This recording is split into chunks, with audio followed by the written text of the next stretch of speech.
وسهلا بحضراتكم. النهارده الفيديو مخصص للناس اللي بتحب فن خراطة الخشب وتشكيل الخشب.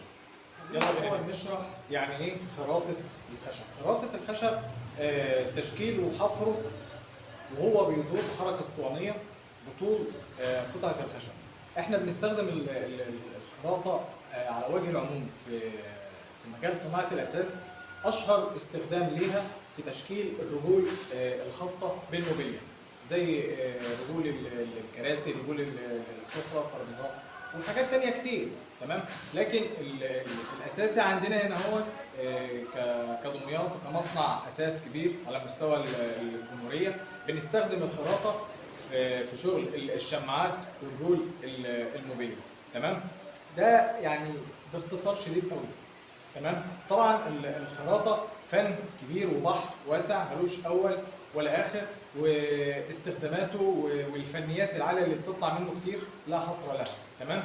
خلونا بقى نشرح مكونات المخرطه اللي عندي. اولا بالنسبه للمخرطه اللي عندي بتتكون من شاسيه حديد قوي جدا. تمام. يعني اتفصل بناء على رغبتي من الحداد، راجل محترم جدا، وراعى التفاصيل اللي انا اديتها له. شاسيه حديد قوي جدا.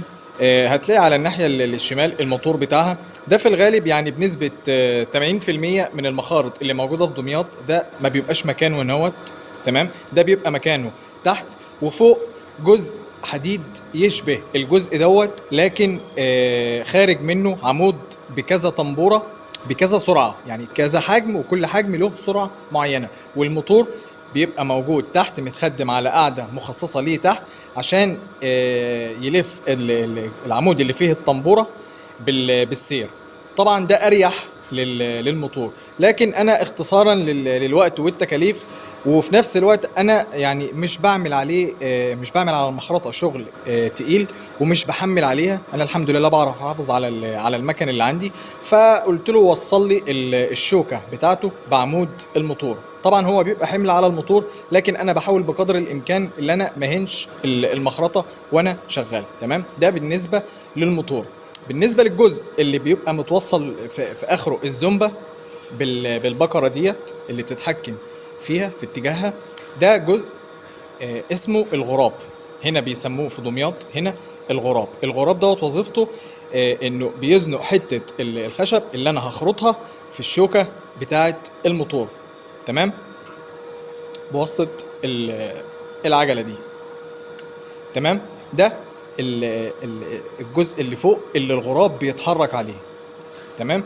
ده الجزء المهم جدا في اي مخرطه، ده اسمه الركاز او الاستند، بس هنا احنا بنسميه الركاز دوت وظيفته ان انا بحرك عليه قطع الخراطه او ازاميل الخراطه بشكل ثابت ومستقر، وانا بخرط والمكنه شغاله قدامي. تمام. ده يعتبر يعني الشرح المبسط والمختصر لمكنه المخرطه. تمام. تعالوا بقى نتعرف على الازاميل اللي انا بستخدمها في الخراطه. طبعا احنا كنا بنتكلم باختصار، لان طبعا انا كل كلامي موجه للناس اللي ما عندهاش خلفيه عن مجال النجاره زي المحترفين او حتى الهواة. النهارده احنا اتكلمنا بشكل مبسط خفيف على تكوين مكنه الخراطه، ودي طبعا محليه الصنع وحاجه جميله جدا، اقيم وافضل بالنسبه لي مليون مره من اي ماكينه خراطه مستورده اوروبيه بقى صيني، مش هتفرق معايا، دي هتعيش معايا اطول فتره ممكنه عن المنتج الاوروبي. تمام. بس في الاول وفي الاخر انا فصلتها طبقا للمقاسات اللي انا هبقى مرتاح عليها وانا بشتغل عليها. بالنسبه للتطبيقات العمليه باذن الله الفيديو اللي جاي هنبدا نشتغل قدام حضراتكم ونفرجكم يعني ايه خراطه بالشكل العملي. طبعا انا واحد من الناس ما كنتش بعرف في الخراطه وما كانش ليا في الخراطه، لكن كنت بشوف كتير وبقف اتفرج على الناس كتير اللي كانوا بيعملوا لي الشغل.